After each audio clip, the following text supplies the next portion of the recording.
अस्सलाम वालेकुम। ਅੱਜ ਦੀ ਵੀਡੀਓ ਮੈਂ ਸਪੈਸ਼ਲ ਆਪਣੇ ਉਹਨਾਂ ਭਰਾਵਾਂ ਵਾਸਤੇ ਬਣਾ ਰਿਹਾ ਵਾਂ ਜਿਨ੍ਹਾਂ ਦੀ ਬੜੀ ਮਿਹਰਬਾਨੀ ਹੈ ਕਿ ਉਹਨਾਂ ਨੇ ਮੇਰੇ ਖਿਲਾਫ ਪੋਸਟਾਂ ਲਾਈਆਂ, ਮੇਰੀ ਵੀਡੀਓ ਦੇ ਖਿਲਾਫ ਪੋਸਟਾਂ ਲਾਈਆਂ।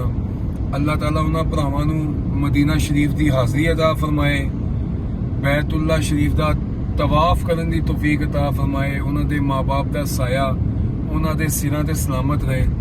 ਅੱਲਾਹ ਤਾਲਾ ਉਹਨਾਂ ਨੂੰ ਖੁਸ਼ੀਆਂ ਅਤਾ ਫਰਮਾਏ।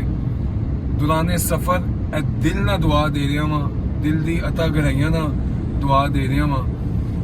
ਉਹਦੀ ਵਜ੍ਹਾ ਹੈਗੀ ਹੈ ਕਿ ਜਦੋਂ ਤੁਸੀਂ ਭਰਾਵਾਂ ਨੇ ਮੇਰੇ ਖਿਲਾਫ ਪੋਸਟ ਲਾਈ ਤੇ ਜਿੱਥੇ ਤੱਕ ਮੇਰੀ ਆਵਾਜ਼ ਨਹੀਂ ਪਹੁੰਚ ਪਾ ਰਹੀ ਸੀ, ਤੁਹਾਡੀ ਉਹ ਪੋਸਟ ਲਾਉਣ ਦੀ ਬਰਕਤ ਨਾਲ ਅਲਹਮਦੁਲਿਲਾ ਮੇਰੀ ਆਵਾਜ਼ ਉੱਥੇ ਤੱਕ ਪਹੁੰਚੀ ਤੇ 2-3 ਦਿਨ ਦੇ ਅੰਦਰ ਮਾਸ਼ਾਅੱਲਾ ਪੰਜਾਬੀ ਲਵਬਰਡ ਚੈਨਲ YouTube ਦੇ ਉੱਪਰ 200 ਸਬਸਕ੍ਰਾਈਬਰ ਮਾਸ਼ਾਅੱਲਾ 2-3 ਦਿਨ ਦੇ ਅੰਦਰ ਵੱਧ ਗਿਆ ਤੇ ਇਹ ਮੇਰੇ ਸੇ ਬਹੁਤ ਖੁਸ਼ੀ ਦੀ ਗੱਲ ਸੀ ਤੇ ਇਹ ਖੁਸ਼ੀ ਤੁਹਾਡੇ ਵੱਲੋਂ ਮੇਰੇ ਦਿਲ 'ਚ ਦਾਖਲ ਹੋਈ ਹੈ ਤੇ ਮੈਂ ਦੌਰਾਨੇ ਸਫ਼ਰ ਤੁਹਾਡੇ ਵਾਸਤੇ ਦੁਆ ਹੋਏਗਾ ਵਾਂ ਤੇ ਇਹ ਵੀ ਦੁਆ ਹੋਏਗਾ ਵਾਂ ਕਿ ਅੱਲਾਹ ਤਾਲਾ ਤੁਹਾਨੂੰ ਤੌਫੀਕ ਦੇਵੇ, ਤੁਸੀਂ ਮਜ਼ੀਦ ਐਸੇ ਤਰ੍ਹਾਂ ਕੰਮ ਕਰਦੇ ਰਹੋ ਤਾਂ ਕਿ ਪੰਜਾਬੀ ਲਵਬਰਡ ਚੈਨਲ ਮਜ਼ੀਦ ਪ੍ਰਮੋਟ ਹੁੰਦਾ ਰਹੇ, ਕਿਉਂਕਿ ਤੁਹਾਡੇ ਭਰਾਵਾਂ ਦਾ ਇਹ ਖਾਸ ਤਾਮਨ ਹੋਏਗਾ ਤੇ ਮਜ਼ੀਦ ਪ੍ਰਮੋਟ ਹੋਏਗਾ।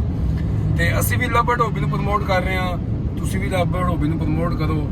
ਤੁਸੀਂ ਵੀ ਆਪਣੇ ਤੋਤੇ ਵੇਚਣੇ ਨੇ, ਮੈਂ ਵੀ ਆਪਣੇ ਤੋਤੇ ਵੇਚਣੇ ਨੇ ਤੇ ਅਸੀਂ ਇਨਸ਼ਾਅੱਲਾ ਤਾਲਾ ਜੀ ਰਲ ਮਿਲ ਕੇ ਇੱਕ ਦੂਸਰੇ ਨੂੰ ਪ੍ਰਮੋਟ ਕਰਾਂਗੇ। ਤੁਸੀਂ ਮੇਰੇ ਖਿਲਾਫ ਪੋਸਟਾਂ ਲਗਾਉਂਦੇ ਜਾਓ ਤੇ ਤੁਸੀਂ ਵੀ ਆਪਣਾ ਕੰਮ ਜਾਰੀ ਰੱਖੋ ਤੇ ਮੈਂ ਵੀ ਆਪਣਾ ਕੰਮ ਜਾਰੀ ਰੱਖਾਂਗਾ।